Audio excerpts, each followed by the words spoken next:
ये क्या है, एक बैंक है, ठीक है।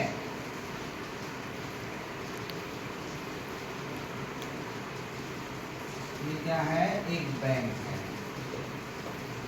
अब इस बैंक का हम लोग क्या समझ रहे हैं अभी, इस बैंक के कमाई का जरिया क्या है, ये बैंक कैसे पैसा कमाता है, ठीक है, ये हम लोग जानते हैं।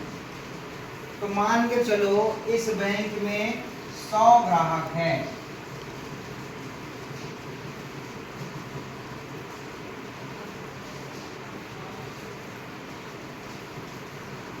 ऐसे करके लगभग कितने ग्राहक हैं, 100 ग्राहक हैं, 100 कस्टमर हैं, ठीक है।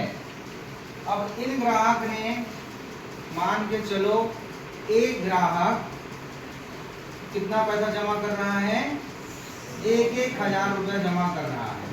तो 100 से गुणा कर देंगे 1,000 तो कितना हो जाता है, 1 लाख हो जाता है ना। तो अब इस बैंक के पास कितना पैसा जमा हो गया, 1 लाख।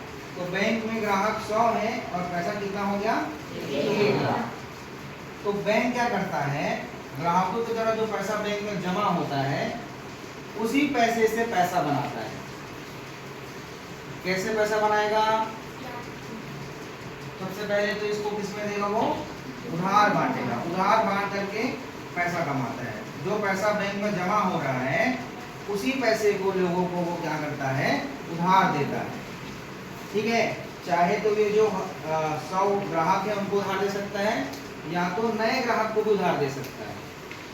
नए ग्राहक मतलब किसी नए व्यक्ति को जो बैंक का ग्राहक नहीं है, जब वो उस व्यक्ति को लोन दे देगा तब वो बैंक का क्या बन जाएगा, फिर वो बैंक का ग्राहक बन जाएगा। ऐसा करके बैंक अपने ग्राहकों की संख्या को भी बढ़ाता है और अपने कमाई को भी बढ़ाता है। अभी कैसे पैसा कमाएगा बैंक आप समझ जाओगे, ठीक है। जैसे कि 1 लाख रुपया बैंक के पास अभी क्या है, जमा है, ठीक है। आप अपने आप को क्या समझो, बैंक समझो। आपके पास कितना रुपया जमा है अभी, 1 लाख, ठीक है। अब आप क्या करोगे, अब ये 1 लाख को पूरा बैंक उधार रूप में नहीं बांट सकता। क्यों, क्योंकि ये जो ग्राहक होंगे कोई ना कोई इसमें से पैसा निकालने जाएगा, और जब पैसा निकालने जाएगा अपना पैसा जो जमा किया है उसने, तो उस पैसे को बैंक को उसको वापस देना पड़ेगा।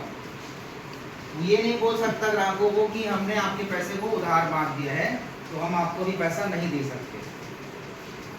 बैंक आपके पैसे को आपको देगा जब आप निकालने जाओ। जब आपको निकालना है तब आप अपने बैंक से पैसा निकाल सकते हो। बैंक आपको कभी भी ऐसा नहीं बोल सकता कि हमने आपके पैसे को उधार रूप में बांटा है, जब वो पैसा हमारे पास वापस आ जाएगा तब हम आपको वो पैसा देंगे। ऐसा बैंक कभी भी नहीं कह सकता, ठीक है। अगर ऐसा करता है बैंक तो आप बैंक के खिलाफ शिकायत कर सकते हैं, ठीक है। फिलहाल अभी हम यहाँ पे समझ रहे हैं कि बैंक कैसे पैसा कमाएगा। तो ये पूरा पैसा बैंक क्या नहीं करेगा, उधार रूप में नहीं बांटेगा, है ना। कितना पैसा उधार रूप में बांटेगा और कितना जमा रखेगा, इसका नियम और कानून कौन बनाएगा, कौन बनाता है, RBI बनाता है। भारतीय रिजर्व बैंक ऑफ इंडिया जो है वो इस रेशियो को डिसाइड करेगा, उस दर को निर्धारित करेगा कि कितना पैसा बैंक उधार बांट सकता है और कितना पैसा अपने पास जमा रख सकता है। अगर एक अनुमान लगाए अपन उदाहरण रूप में देखें तो 70% बैंक यहाँ से क्या रखा, अपने पास जमा रखा और 30% को उधार बांटा। ये पैसा जमा रखा बैंक अपने पास और इसको क्या कर दिया, उधार दे दिया। तो 1 लाख का 30% कितना हो जाता है, 30,000। 70% 70,000। तो 30,000 रुपया बैंक क्या कर दिया, लोगों को उधार दे दिया। अब जैसे कि 30% उधार दे दिया, मतलब कितना प्रतिशत पैसा दे दिया उधार, 30,000। अब इस पैसे को जिसको उधार दिया है उससे वो